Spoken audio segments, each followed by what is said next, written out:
Unang tinamaan ng balasahan sa bagong liderato ng Philippine National Police, si Police Brigadier General Jean Fajardo, ang Directorate for Controllership at nagsisilbi ring tagapagsalita ng pambansang pulisya. Ayon kay Acting PNP Chief na si Lieutenant General Jose Melencio Nartares Jr., aalisin na kay Fajardo ang responsibilidad bilang spokesperson na dapat anyay nasa ilalim ng Public Information Office o PIO. Si Brigadier General Randolph Tuanyo ang hepe ng PIO na ayon kay Nartates ay dapat siya na ring tagapagsalita. Designated siya na spokes, ano? Nandito ang ating PIO, under naman yun doon dapat. Di parehas kami, yung OCPNP, Office of the Chief, merong spokesperson at merong PIO, parang iisa lang ata yun. Nagkakaroon ba ng bagong spokesperson ang PIO? Well, nandito ang ating PIO. Lahat ang daming spokesperson, no? The commander of, for example, RD, when I was the RD, I make it a point that the spokes, ang chief of police ay may knowledge of what is happening to his jurisdiction. So sa level ng chief of police dapat meron siya mismo ang nagsasalita in behalf of within his jurisdiction. Sa provincial level, ang magsasalita ang spokes dyan is ang ating provincial director, and he is authorized to have his kung wala siya, merong spokes doon, no, to talk in behalf of the provincial director.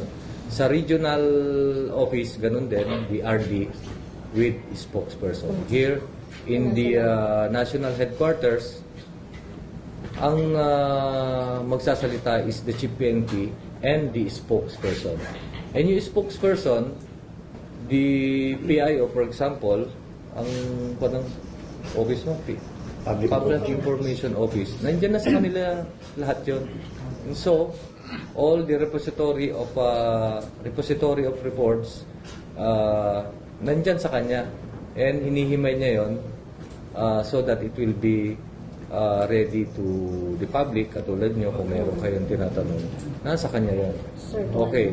And so, bakit meron pa tayong spokesperson na He is the spokesperson. No? Dalawa kami. So, general panel ako.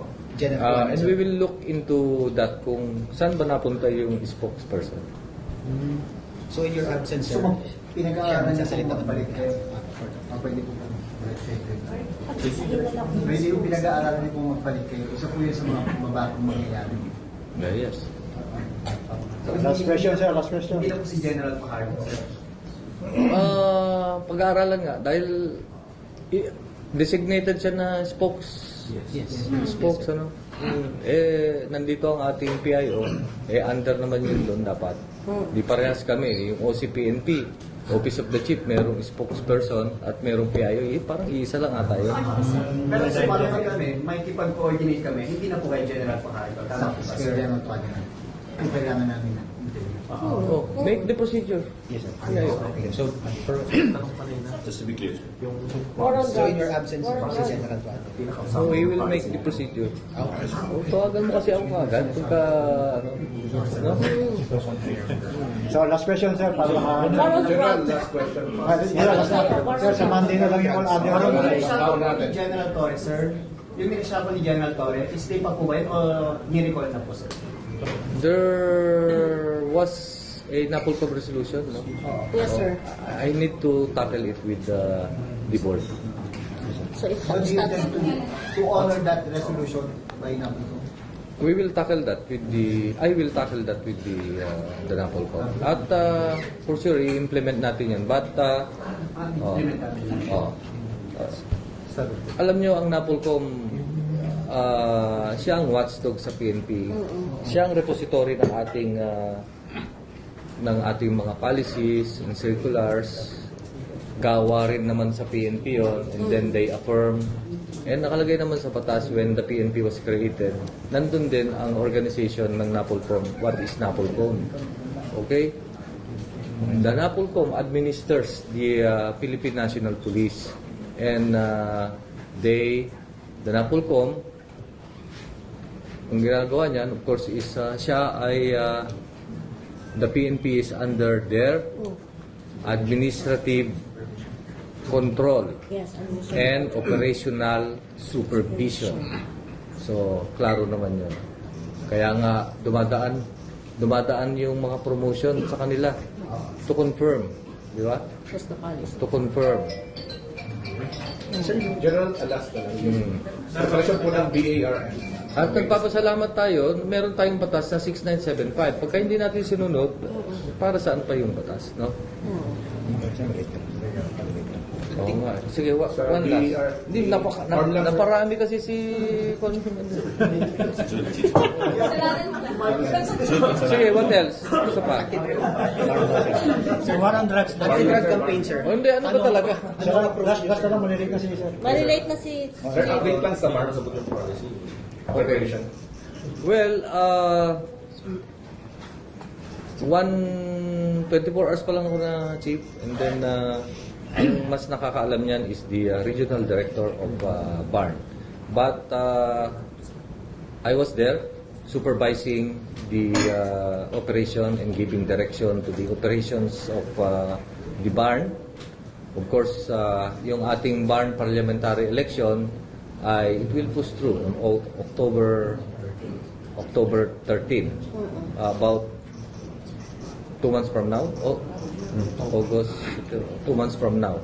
So, matutuloy yun. And just like our election, nung midterm election 2025, take note that walang failure of election in BARN for the first time. Kasi, including sa ating archipelago. Natatandaan ko pa yun eh. Natatandaan mo ba yun? Natatandaan nyo, no? May failure of election ba yun? Sumunod ka. Wala, no? Wala. Kasi... Bata ka pala. Diba? I was designated as the Security Task Force Commander for Yes, one election. So, we will just follow the template and improve it. Utilize our resources. We have our mandate to ensure that the election will push through. At kung mag-push through yung election, to ensure that it is safe, secured, and fair election, no, for parliamentary in BARN. So, paano gagawin yon? The units, particularly PRO BAR, ay in-account na nila, pinag-aralan ang threat groups. What are the threats that may derail the peaceful conduct of election? Kayo na rin makakasagot. Ano yun? Nandiyan ang na maglalabas ang Directorate for Intelligence at may intelligence doon to supervise, to identify those personalities. Marami. May CTGs, may LTGs, mayroong criminal gangs, mayroong PACs. Okay?